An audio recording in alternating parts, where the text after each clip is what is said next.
مرضى أو على سفر أو جاء أحد منكم من الغائط أو لامستم النساء فلم تجدوا ماء فتيمموا صعيدا طيبا فامسحوا بوجوهكم وأيديكم۔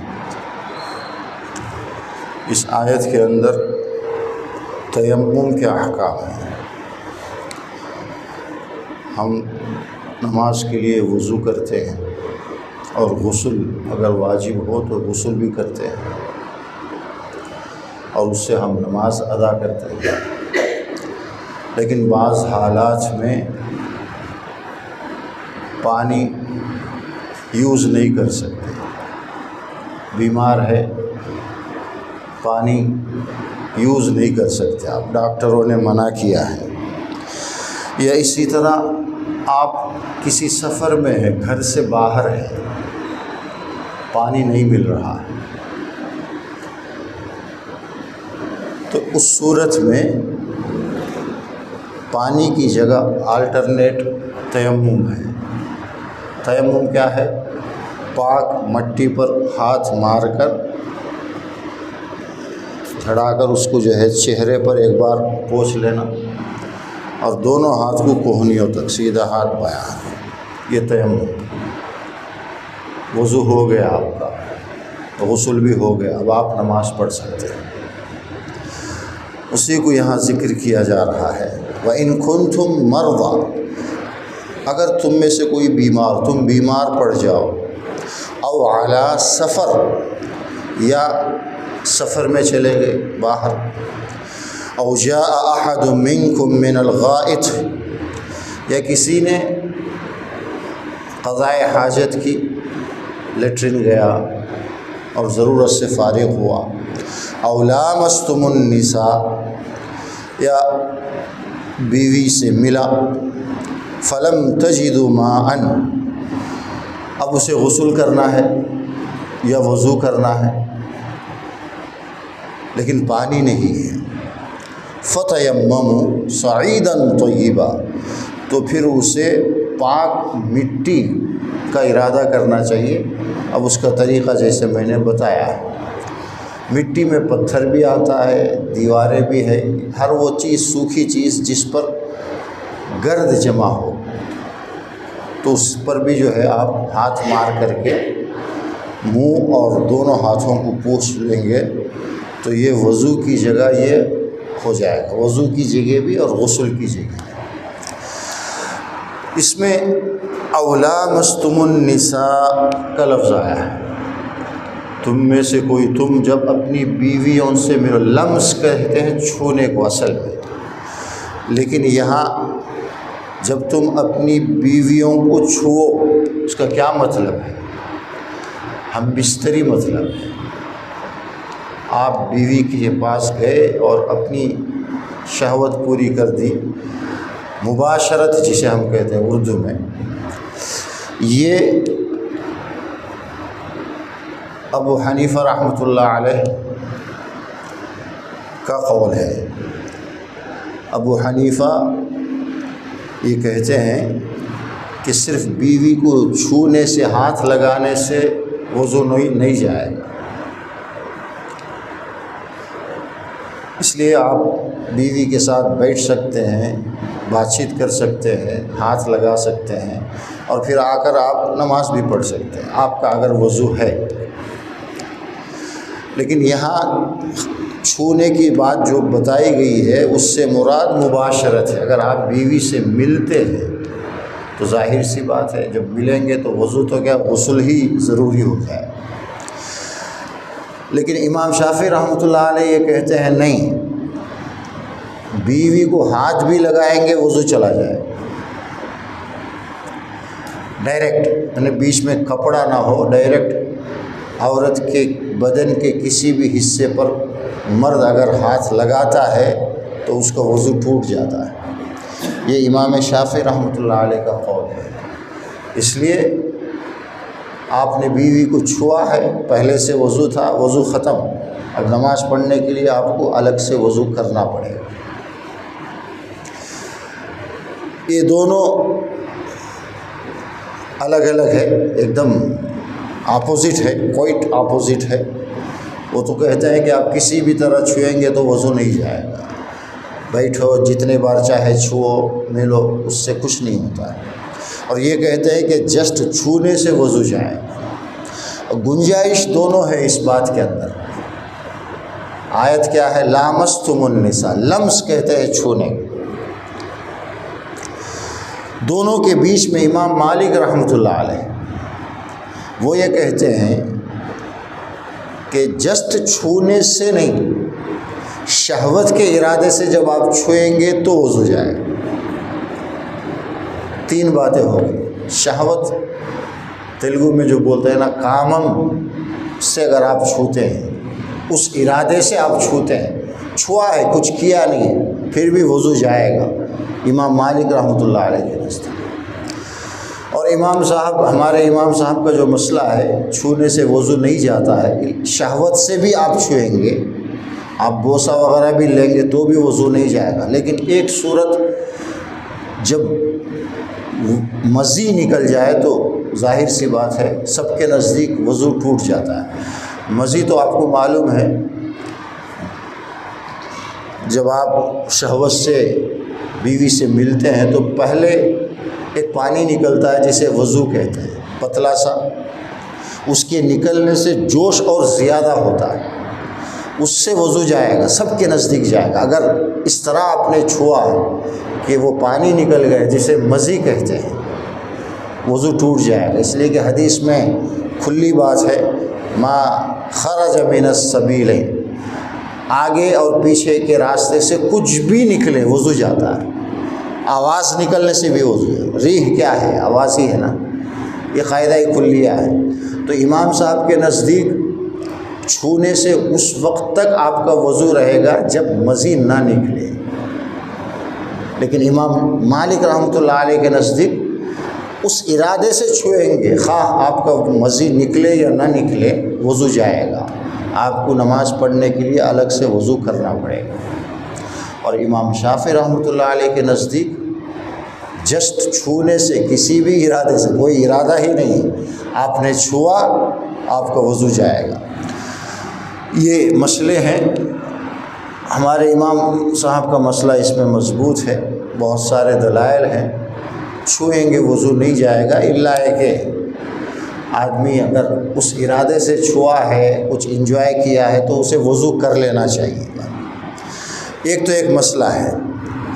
دوسرا، اس میں یہ جو بات بتائی گئی ہے کہ آپ سفر میں ہیں، آپ پر وضو یا غسل دونوں میں سے کوئی واجب ہے۔ وضو ہے، پانی آرام سے مل سکتا ہے، پانی مل جائے تو وضو کر لینا چاہیے۔ پانی اگر نہیں ملا، تھوڑا انتظار کرے، اتنا بھی نہیں کہ نماز، فرض نماز کا وقت نکلنے کا ڈر ہونے لگے، ایسے میں تیمم کر کے وضو کر سکتا ہے۔ اگر قضا ہونے کا ڈر ہے، نماز کے چھوٹنے کا ڈر ہے، تو اس سے پہلے ہی تیمم کر لے اور نماز پڑھ لے۔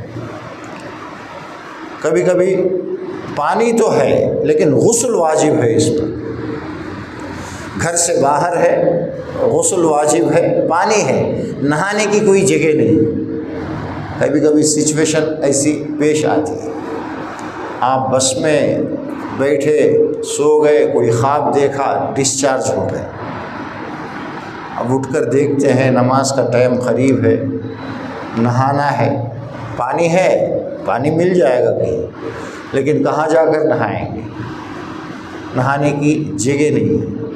تو ایسی مجبوری، یا آپ کسی فنکشن میں گئے، آپ پر غسل واجب ہو گیا، وہاں کوئی ایسی جگہ آپ کو نظر نہیں آ رہی، کوئی مسجد بھی نہیں ہے جہاں جا کر کے آپ نہا سکتے ہیں، ایسی جگہ جہاں آپ لنگی پہن کر نہا سکتے ہو، ایک دم باتھ روم کی طرح نہیں کہ آپ مزے سے نہائیں، کوئی ایسی جگہ جہاں آپ نہا ہی نہیں سکتے، تب بھی آپ تیمم کر سکتے ہیں۔ بالاتفاق یہ مسئلہ ہے، ایسی مجبوری، آپ سفر میں کہیں پھنس گئے، نہانے کی جگہ نہیں ہے، وضو ہونے، پانی رہنے کے باوجود آپ تیمم کر کے اپنی نماز پڑھ سکتے ہیں۔ بیمار آدمی ہے، اس کو ڈاکٹروں نے منع کیا ہے کہ پانی یوز نہیں کرنا ہے، یا پانی کی وجہ سے اگر پانی کو ہاتھ لگایا تو بیمار پڑ سکتا ہے، ایسا کوئی مسئلہ ہے تو بھی تیمم کر کے اپنا وضو، تیمم سے وضو بھی ہو گیا، غسل بھی ہو گیا، وہ نماز پڑھ سکتا ہے، کوئی مسئلہ نہیں۔ اللہ تبارک و تعالیٰ نے یہ سہولت عطا فرمائی۔ اب تیمم کے دو طریقے ہیں۔ ایک طریقہ یہ ہے کہ مٹی پر ایک بار آپ نے ہاتھ مارا، مٹی پر یا یہاں کسی بنڈے پر، کسی پتھر پر ایک بار ہاتھ مارے اور منہ پوچھ لیے، پھر ایک بار دوسرے بار ہاتھ مار کر دونوں ہاتھ کوہنیوں تک پوچھ لینا، یہ تیمم کا طریقہ ہے۔ اور یہ طریقہ ابو حنیفہ، امام مالک اور امام شافعی تینوں کا ہے، لیکن امام احمد ابن حنبل رحمۃ اللہ علیہ وہ یہ کہتے ہیں ایک بار مارنا کافی ہے، ایک بار مارو مٹی پر، اسی سے منہ بھی پوچھ لو، دونوں ہاتھ پوچھ لو۔ اور امام احمد ابن حنبل کے ساتھ آج کل اہل حدیث حضرات کا بھی یہی مسلک ہے، لیکن دونوں طرف دلائل ہیں۔ آپ دو بار مارنا بالکل صحیح ہے، ابو حنیفہ رحمۃ اللہ علیہ، ہم لوگ جو عمل کرتے ہیں۔ تو یہ تیمم کے تعلق سے، تیمم اس کا نام ہے، اور جو بھی حالات بتائے گئے ہیں، بیماری میں، سفر میں، یا تو پانی آپ یوز نہیں کر سکتے ہیں لیکن پانی ہے، لیکن نہانے کی جگہ نہیں ہے، مجبوری ہے، تو تیمم کر کے نماز پڑھنا ہے۔ نماز اتنی اہم عبادت ہے، ایسا رکن ہے اسلام کا کہ کسی حال میں آپ اسے چھوڑ نہیں سکتے۔ وضو نہیں، پانی یوز نہیں کر سکتے، تیمم سے کرو، اور اگر کھڑے ہو کر نہیں پڑھ سکتے بیٹھ کر پڑھو، بیٹھ کر نہیں پڑھ سکتے لیٹ کر پڑھنا ہے۔ جب تک ہوش و حواس ہے، آدمی ٹھیک ٹھاک ہے، ذہن کام کر رہا ہے، اسے نماز پڑھنا ہی ہے۔ نماز کے وقت کو ٹال نہیں سکتا ہے، بعد میں پڑھ لیں گے ایسا نہیں، ضروری ہے، یہ بہت ہی بڑی عبادت ہے۔ اچھا، یہ جو اللہ نے سہولت دی ہے تیمم کی کہ وضو اور غسل کی جگہ آپ تیمم کر کے اپنی نماز پڑھ سکتے ہیں، ویسے اللہ کا حکم ہے، دینا ہی ہے، لیکن ہر چیز کا ایک شان نزول ہوتا ہے۔ یہ حکم کیسے ملا، یہ سہولت اللہ نے کیسے دی؟ امام بخاری رحمۃ اللہ علیہ نے 334 حدیث نمبر ہے، اس میں یہ واقعہ بیان کرتے ہیں کہ حضرت عائشہ رضی اللہ عنہا اللہ کے نبی کے ساتھ خرجنا مع رسول اللہ فی بعض اسفارہ، ایک سفر میں ہم نکلے، جنگ کے لیے نکلے تھے۔ غزوہ ذات الرقاع کے نام سے ایک جنگ ہوئی ہے، اللہ کے نبی گئے تھے لیکن لڑائی وغیرہ ہوئی نہیں، وہاں گئے، پھر واپس جب آ رہے تھے، حتیٰ اذا کننا بالبیضاء، مدینے کے تھوڑی دور پہ ایک جگہ ہے، اس کا نام ہے بیضا یا ذات الجیش، اس جگہ کا نام ہے۔ جب وہاں پہنچے صحابہ، حضرت عائشہ رضی اللہ تعالی عنہا کا ایک ہار تھا جسے وہ پہنا کرتی تھی سفر میں، وہ ہار جو ہے وہ گر گیا۔ اللہ کے نبی نے سارے صحابہ کو کہا رک جاؤ اور عائشہ کے ہار کو تلاش کرو، حدیث کے اندر کلیئر ہے۔ فاقام رسول اللہ صلی اللہ علیہ وسلم علی التماسہ واقام الناس معہ، اللہ کے نبی اور صحابہ اسے تلاشنے کے لیے رکے، رات کا وقت تھا۔ ولیسوا علی الماء، ان کے پاس یعنی وہاں آس پاس میں پانی نہیں تھا۔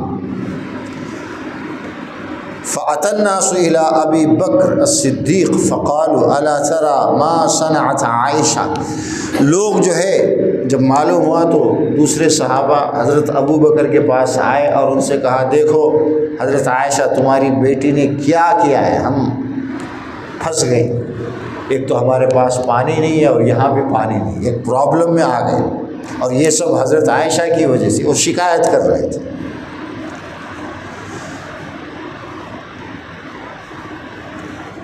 فجاء ابو بکر ورسول اللہ صلی اللہ علیہ وسلم واضع رأسه على فخذی قد نام، حضرت عائشہ فرماتی ہیں رضی اللہ عنہا، ابو بکر آئے ہمارے پاس، ایک خیمہ اللہ کے نبی اور عائشہ کے لیے بنایا گیا تھا، ابو بکر آئے، داخل ہوئے، دیکھا کہ اللہ کے نبی حضرت عائشہ کے ران پر اپنا سر رکھ کر سو رہے تھے، آپ نیند میں تھے۔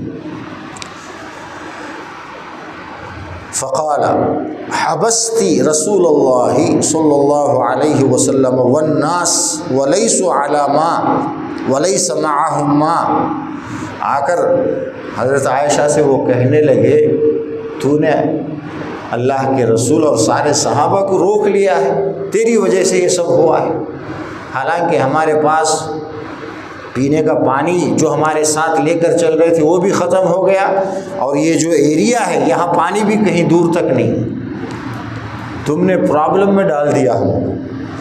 حضرت عائشہ رضی اللہ عنہ فرماتی ہیں فعاتبنی ابو بکر، ابو بکر نے مجھے بہت برا بھلا کہا، کچھ چونکہ بیٹی تھی تو کچھ بھی بول سکتے تھے، کچھ کہا، وقال ما شاء اللہ ان یقول، انہوں نے کیا کہا یہ نہیں بتایا، عائشہ نے یہ کہا کہ انہوں نے مجھے ڈانٹا اور کچھ بولے، جو بولنا تھا اللہ نے جو ان کی زبان سے نکالا وہ بولتے رہے۔ وَجَعَلَ يَطْعُنُنِي بِيَدِهِ فِي خَاصِرَتِي، پھر جو ہے اپنے ہاتھ سے کچوکے لگانے لگے میرے کمر میں، جیسے بھونکتے ہیں نا، جیسے ہم لوگ بولتے ہیں کہ تیری وجہ سے ایسا ہوا ہے۔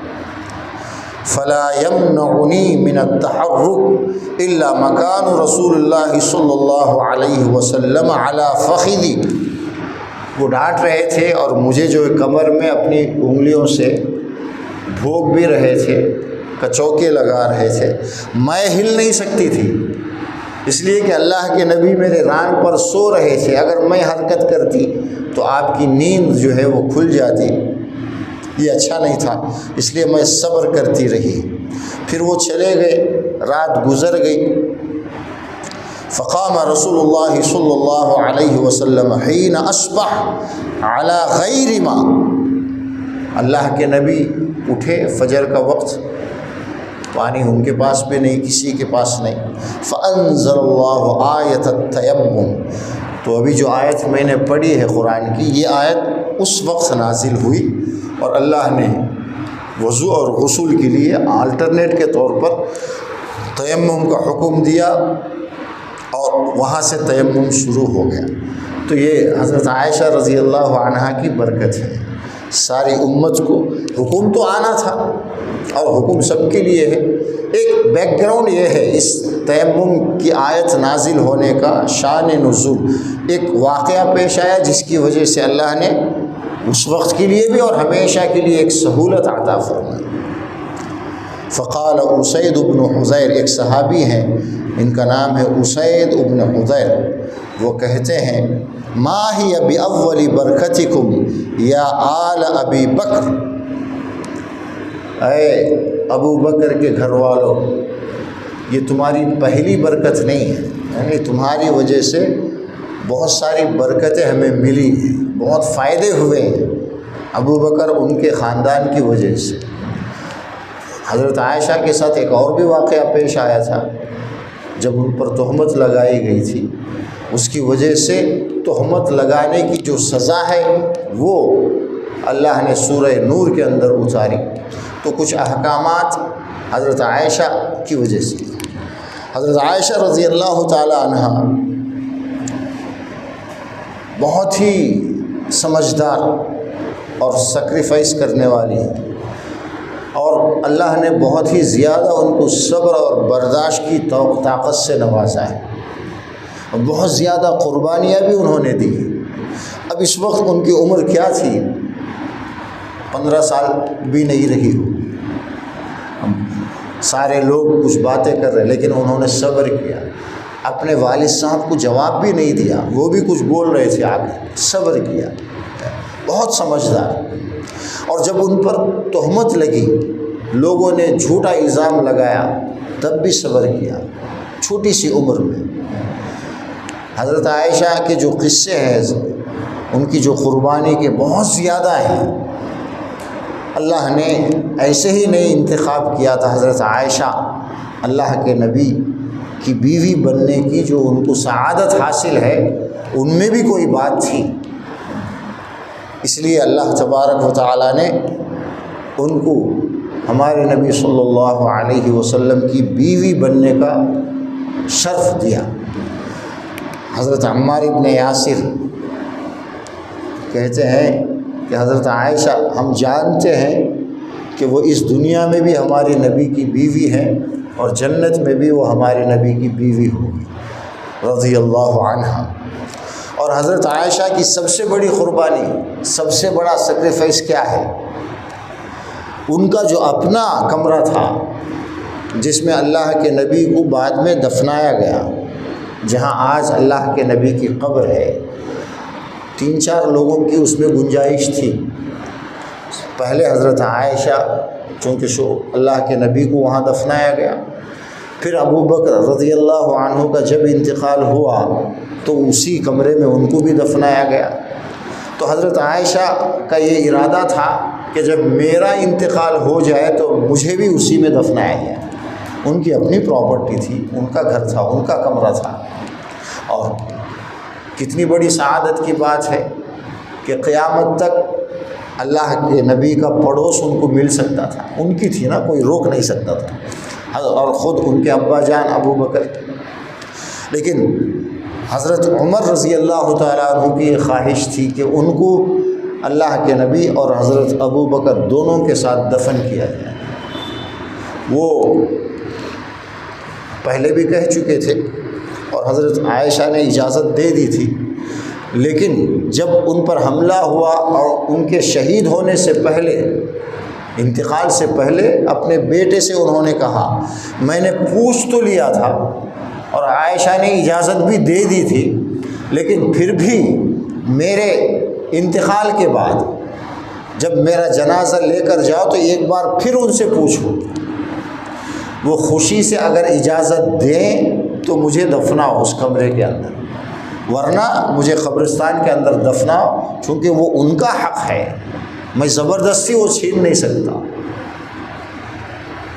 ایسے ہی ہوا جب حضرت عمر کا انتقال ہوا، آپ شہید کیے گئے، عبداللہ ابن عمر نے پھر پوچھا، حضرت عائشہ نے اجازت دی، قربانی دی، اور پھر حضرت عائشہ کو جنت البقیع مدینے کے اندر دفنایا گیا ہے۔ اس کمرے میں حضرت عمر کے لیے انہوں نے اپنی جگہ دے دی۔ یہ معمولی بات نہیں ہے، کوئی چھوڑتا نہیں ہے، یہ حضرت عائشہ رضی اللہ تعالی عنہ کا ظرف ہے، ان کے اخلاق ہیں، ان کی سمجھداری ہے اور ان کی قربانی ہے۔ اللہ تبارک و تعالی ہمیں دین کی صحیح سمجھ عطا فرمائے اور ان مسائل کو اچھی طرح سمجھ کر ضرورت پڑنے پر اس سے ہم فائدہ اٹھا سکتے ہیں۔ اللہ ہمیں اس بات کی توفیق دے۔